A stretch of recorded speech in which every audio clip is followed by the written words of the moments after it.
Hi, this is the Green Prepper, and today we're going to talk about how to choose your emergency preparedness plan for possible outcomes. This is easy disaster preparedness prepping.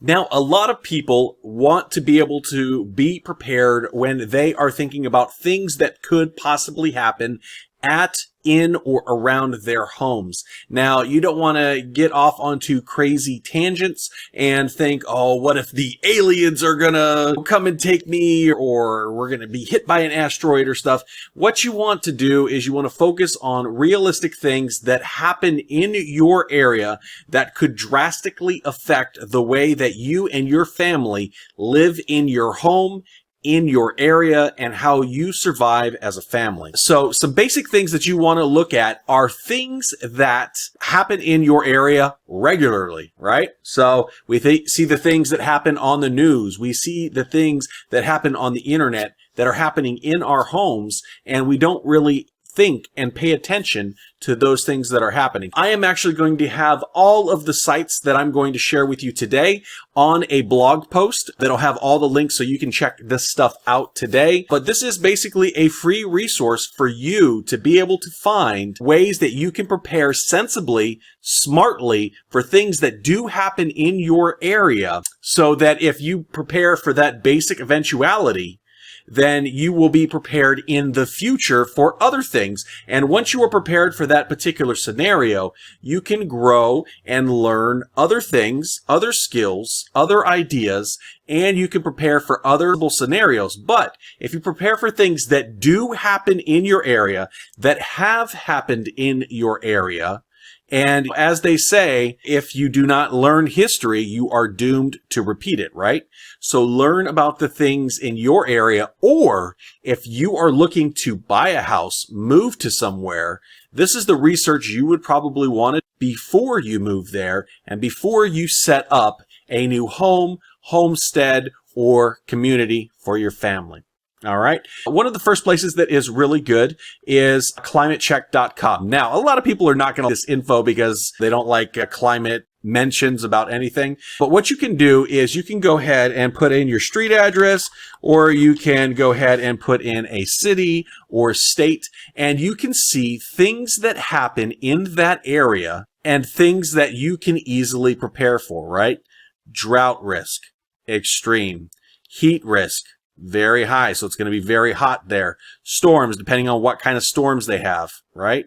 What your risk is for fire, what your risk is for flooding, compared to everywhere else in your city, state, or country. And then it'll go through here and it'll tell you basic things that have happened, will happen, and with what has happened in the past, what the possibilities are of it happening in the future. So you can basically narrow things down here. Oh, maybe I might have to prepare for not having water, or being able to create water, or being able to source my own water, right? Some way to be able to stay cool. Right here, we have a lot of fire risk, right? So how to prepare in our home to make sure that it is fire resistant, to have our documents ready to go if we have a fire, keep things in a safe that is fireproof, stuff like that. See if you're going to have floods. So this is a good place to start. Like I said, a lot of people are not going to this website because they don't like what it insinuates, but it is a good starting point if you are living in a place and want to start preparing, or you're thinking about moving to a specific place and what risks might be there. Now, another great thing, Realtor.com.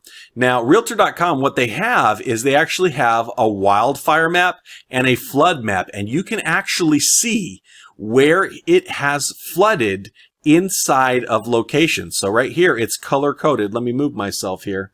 Right here, it is color-coded, and you see here flooding in feet. So in this area, it flooded 3 feet or over, right? So in the lighter areas, it flooded 2 feet or over. And if you see the other color, at 0 feet of flooding. So you can actually see where in the country, zoom in on that particular area and see what type of flooding they've had. Like right here, if you got a house over here, it flooded 3 feet. Your house is pretty much probably gone or destroyed. So right here through the 3 feet of flooding. Right? So it's super easy. You can find any single place in the country, and you can see flooding, exactly where it happened, And this is, if it happened there before and things are getting worse, it's probably going to happen there again. So you probably don't want to buy a house that's in the middle of 3 feet of floodwater. Well, if it's 3 feet of floodwater, you're going to be swimming as opposed to living. So the next thing is the firerisk.org. Same thing. You can put in an address. You can put in a city, a state, all that kind of stuff. And you will be able to see, let me move myself here. You will be able to see where you sit on the percentile of risk of having a wildfire in your area, or if they've had wildfires in the past. And you will be able to see a color-coded area right here, lower risk, medium, higher risk of wildfires. So you will be able to see where the highest risk is, and wherever you are living, you have the ability to see if they have had wildfires, if you're likely to have wildfires, because if that's the case, you're probably going to want to build a stone home or have a steel structure, something that is not going to burn, or like an earthship, an underground house, that kind of stuff, but things that are not going to be susceptible to fire, right? So this is very important. You need to check and see. Like recently, they burned millions of acres in California, and people get their houses destroyed by wildfire. They build it again, and then 1 or 2 or 3 years later, their house gets burned down again because they have an extreme risk of wildfire. It continuously happens, and people don't take the hint, and they say, hey, let's rebuild. It's going to be fun. And then their house burns down again. What you need to think about, is this something that is going to happen? Has it happened? And what is the likelihood of it happening again? The next thing that I would look at is earthquakes. See if there are earthquakes in your area. See what the latest earthquake was. See what the magnitude was. So right here, it shows you that they recently had a 2.5 magnitude earthquake. They had a 2.8 magnitude earthquake. And it shows you all the earthquakes that happened, 3.4. They had one here in Oklahoma, 2.7.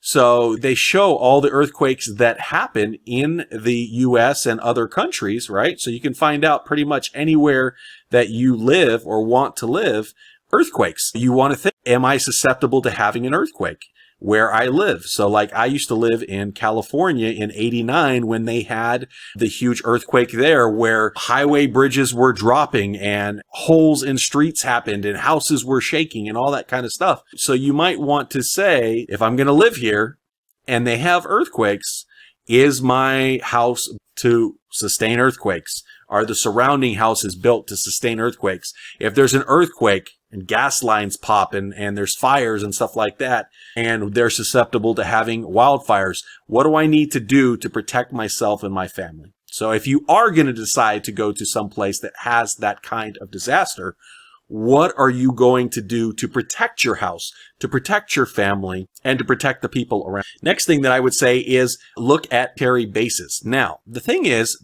having the military in your area may or may not be good.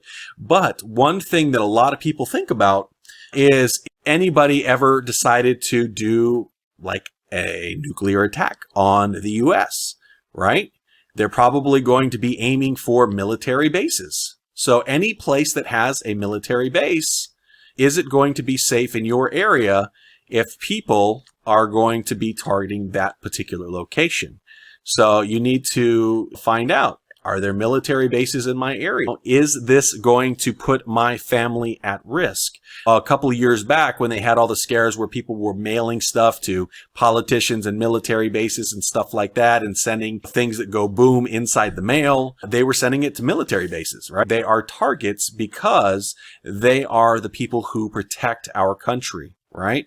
So you always want to be aware what is surrounding you, and the things that are there to protect you, could they also hurt you as well? This actually shows all the military bases in the U.S., plus where they're stationed other places as well. Another thing is places where they stockpile the old munitions, right?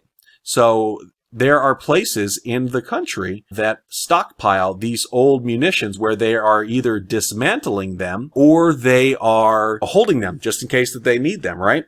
And so you have to think, if they have a stockpile of 800, is this going to be something that's going to be safe for my family? One, if it was a target from another country or bad actors or something like that. But also, what if they have a malfunction, a contamination, a mishap, a spill? You saw Nagasaki a while back where they had the huge tsunami, they had an earthquake, and now everybody within a 100-mile radius had to move away for the longest time. There was radioactive damage there, right?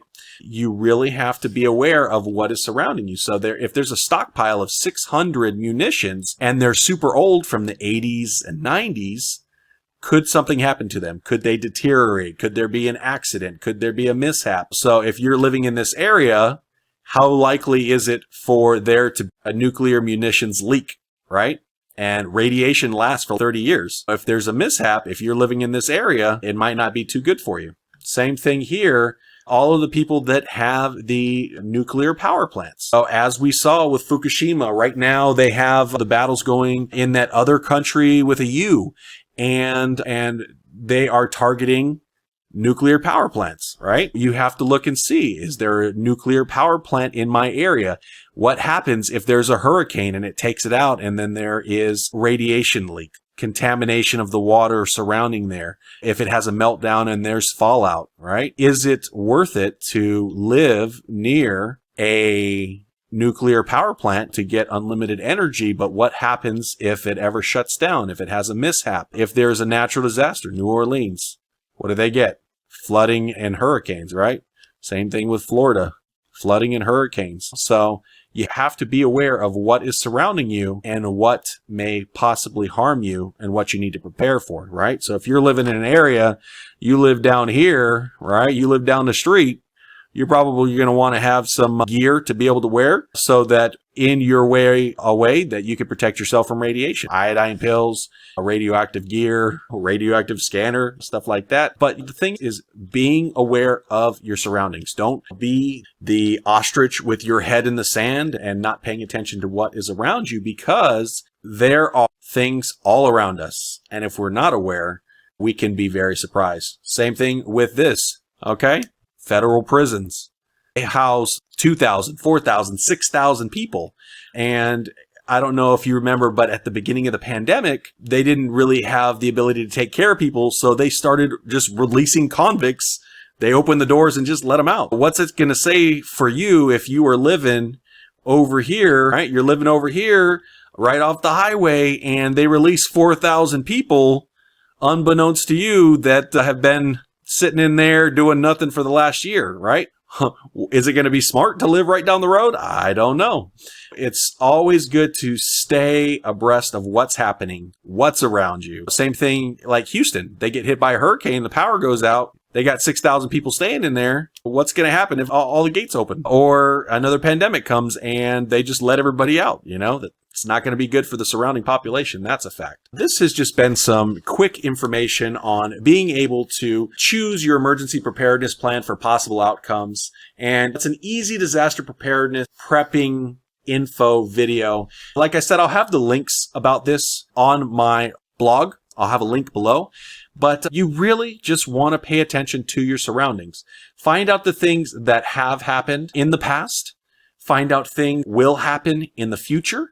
And just try to protect your family from the things that are surrounding you. If you prepare for the one main thing that might happen where you live, if earthquakes are it, make sure you prepare for the earthquakes. If fires are it, make sure you prepare for fires. If flooding is it, make sure you prepare for flooding, right? Just always be prepared. Prepare now so you can be ready later. I'll talk to you soon.